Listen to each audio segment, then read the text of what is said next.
राष्ट्रपति के अभिभाषण के साथ ही संसद का बजट सत्र शुरू हो गया और पहले ही दिन सरकार ने इकोनॉमिक सर्वे पेश किया। आखिर ये इकोनॉमिक सर्वे या आर्थिक सर्वे क्या होता है और इसकी बड़ी बातें क्या हैं?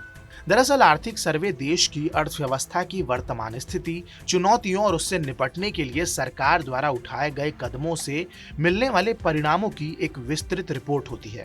सरकार ने संसद में बताया कि कोरोना महामारी की वजह से इस वित्त वर्ष में जीडीपी में 7.7% की गिरावट का अंदेशा है। हालांकि अगले वित्त वर्ष यानी कि 2021-22 में अर्थव्यवस्था में वी शेप्ड रिकवरी देखने को मिलेगी।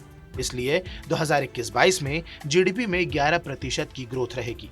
इसके साथ ही पूरे देश में इस बात की चर्चा थी कि आखिर पिछले 2 महीनों से प्रदर्शन करने वाले किसानों को लेकर सरकार की क्या सोच है।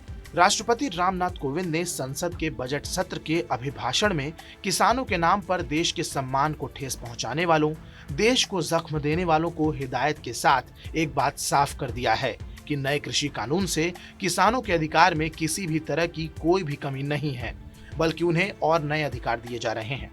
इकोनॉमिक सर्वे के मुताबिक इन कानूनों को मुख्य रूप से छोटे और सीमांत किसानों के फायदे के लिए तैयार किया गया है।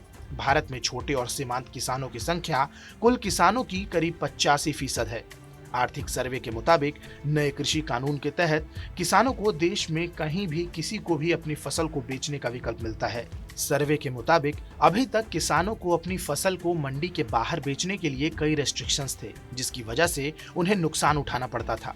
इसके अलावा किसानों को अपनी फसल सिर्फ राज्य सरकार के यहाँ रजिस्टर्ड लाइसेंसीज के पास ही बेचने की अनुमति दी जाती थी। सर्वे में आर्थिक वृद्धि दर तेज करने के कई उपायों का भी जिक्र किया गया है।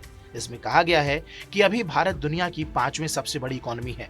इसके साथ ही अगर भारत को तीसरे स्थान पर पहुंचना है तो इनोवेशन पर ध्यान देने की जरूरत है। इस खबर पर आपकी क्या प्रतिक्रिया है, हमें कमेंट सेक्शन में जरूर बताएं।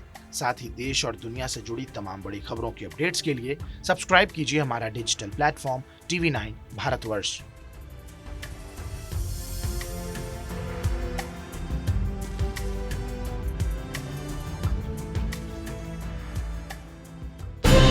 TV9 भारतवर्ष और TV9 बांग्ला प्रस्तुत करते हैं पश्चिम बंगाल चुनाव पर सबसे बड़ा कॉन्क्लेव।